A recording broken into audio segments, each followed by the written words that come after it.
সুপ্রিয় দর্শক, দেখতে পারতেছেন এই মুহূর্তে আমি দাঁড়িয়ে রয়েছি ৬০ নং পর্যটন কেন্দ্রের মেঘনা নদীর পাড়ে। দেখতে পাচ্ছেন প্রচুর পরিমাণ কচুরিপানা, যেটাকে দেখতে পাচ্ছেন এই কচুরিপানা খেয়ে প্রচুর পরিমাণ গরু এখানে বেঁচে থাকে।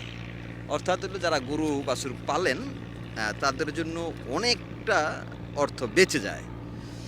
আর দেখতে পাচ্ছেন এই নদী দিয়ে প্রচুর পরিমাণ যানবাহন চলাচল করে, লজিস্টিক সহকারে, লঞ্চ স্টিমার সহকারে, একেবারে এভরিথিং আপনার সব ধরনের জিনিসই এখানে দেখতে পারবেন একবার অতি সহজে। আমরা দেখাই যদি আপনাদেরকে একটু লক্ষ্য করেন সামনের দিকে,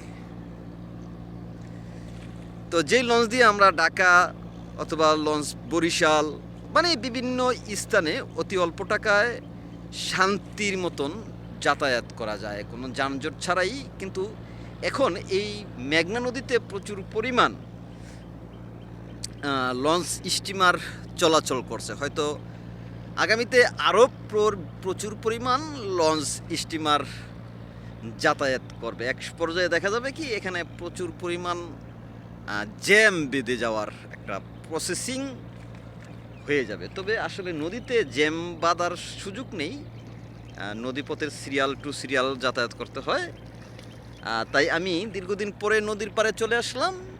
আজকে এই নদীর পাড়ে এসে যা দেখতে পেলাম আপনাদেরকে একটু একটু করে দেখানোর চেষ্টা করলাম।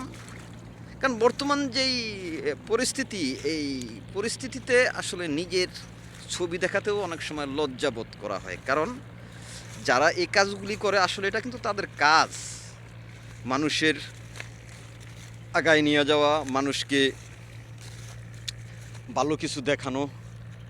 হ্যাঁ, দেখতে পাচ্ছেন। আর আমরা যারা কাজ করি, যখন নাকি সাধারণ মানুষের মাঝে চলাফেরা করি, তখন আমাদেরকে বা অনেকেরই পাগল বলে আখ্যা দেয়। এরকম প্রচুর পরিমাণ অভিযোগ উঠেছে বিভিন্ন অভিনেতার বিরুদ্ধে, বিভিন্ন এই মিডিয়া শিল্পীদের বিরুদ্ধে, বিভিন্ন মিডিয়া সাংবাদিকদের বিরুদ্ধে, মিডিয়া কর্মীদের বিরুদ্ধে, এবং মিডিয়া যারা পরিচালনা করেন তাদের বিরুদ্ধেও এরকম ধরনের ঘটনা ঘটছে। কারণ হচ্ছে তারা এক নেটিজেন বলেছিলেন, আসলে বিদেশি এক নেটিজেন বলেছিলেন যে আসলে তোমরা হয়তো ভুল করছো, যার কারণে আসলে আমরা তো ভুল করছি। কারণ আমরা মানুষের কেন, আমাদের প্রয়োজনই বা কী যে আমরা মানুষের প্রচার করা, তাই তো আমরা প্রচার করা বন্ধ করে দিয়েছি একেবারে। এখন থেকে আমরা আপনাদেরকে দেখাবো বিভিন্ন যানবাহন, মানুষ দেখানোর চিন্তা একেবারে